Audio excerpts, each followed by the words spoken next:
Global nigoh bilan voqealarni bir qadam oldindan bilib boring va bizga obuna bo'lishni unutmang.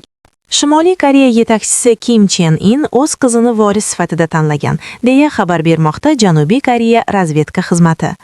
Kim Ju-ey sentyabr oyida Pekinda yuqori darajadagi tadbirlarda otasi yonida ko'rinish bergan. Bu uning chet elga ilk ma'lum safari hisoblanadi.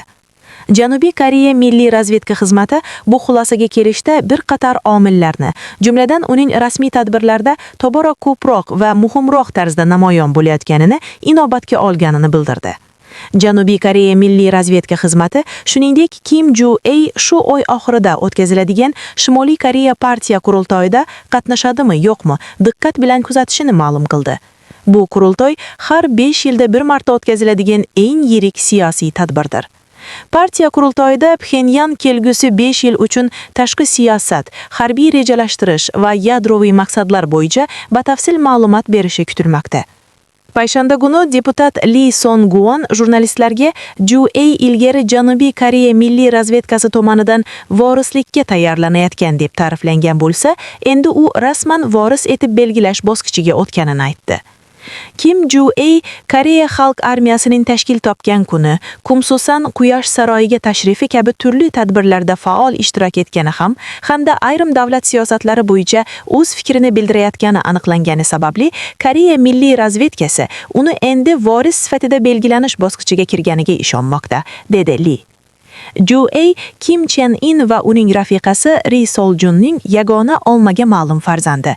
Janubiy Koreya Milliy razvedkasi Kim Chen Inning katta o'g'li ham bor deb hisoblaydi, biroq bu bola hech qachon rasman tan olinmagan va Shimoliy Koreya ommaviy axborot vositalarida ko'rsatilmagan. Ju-ey mavjudligi haqida ilk xabar kutilmagan manbadan chiqqan edi.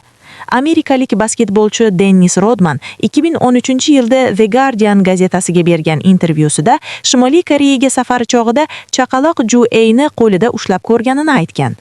Taxminan 13 yoshda deb hisoblanayotgan Ju-ey ilk bor 2022-yilda davlat televideniyasida ko'rinish bergan.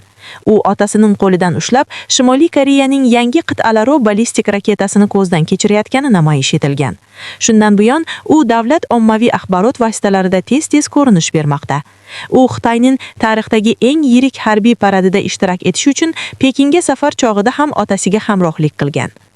U ko'pincha tengdoshlari uchun taqiqlangan uzun soch bilan hamda mamlakat aholisining aksariyati uchun yetib bo'lmaydigan dizayner kiyimlarda ko'rinadi, deyiladi razvedka xabarida. Yana bir deputat Pak Sun-wonning aytishicha, Ju-ey ommaviy tadbirlarda egallagan roli uning siyosiy qarorlar qabul qilish jarayoniga hissa qo'sha boshlaganini va amalda ikkinchi eng yuqori rahbar sifatida ko'rilayotganini ko'rsatadi. Shimoliy Koreyada hokimiyat Kimlar sulolasining 3 avlodi orqali o'tgan va keng tarqalgan fikrga ko'ra Kim Chen In ham taxtni Ju-eyga topshiradi. So'nggi oylarda u otasining ortidan emas, yonma-yon yurayotgani ham shunga isbot sifatida ko'rsatilmoqda. Kim Chen Indan boshqa shaxslarning teng darajada markaziy o'rinda joylashtirilishi juda kam uchraydi. Janubiy Koreya razvedkasi Ju-ey voris etib belgilangan deb hisoblaydi, biroq bu hali ham savollarga keltirib chiqarmoqda. Shimoliy Koreya jamoasi chuqur patriarxal, ya'ni erkaklar ustular tuzumga ega ekanini inobatga olsak, nega aynan qiz farzand katta o'g'il o'rniga voris sifatida tanlangani tushunarsiz. Ko'plab qochoqlar va tahlilchilar ilgari ayolning Shimoliy Koreyani rahbarlik qilishi ehtimoli past deb baholagan, chunki mamlakatda an'anaviy gender rollari mustahkam o'rnashgan. Biroq Kim Yo-jon rejimda ayollar ham yuqori mavqega ega bo'lishi mumkinligiga misol bo'la oladi. Kim Yo-jon hozirda Koreya Mehnati partiyasi markaziy qo'mitasida yuqori lavozimda ishlaydi va akasiga sezilarli ta'sir etgani aytiladi. Shuning bilan birga hali yosh va nisbatan sog'lom ko'rinayotgan Kim Chen In nega hozirdanoq 13 yoshli qizini voris sifatida belgilayotgani sirligicha qolmoqda. Global nigoh bilan voqealarni bir qadam oldindan bilib boring va bizga obuna bo'lishni unutmang.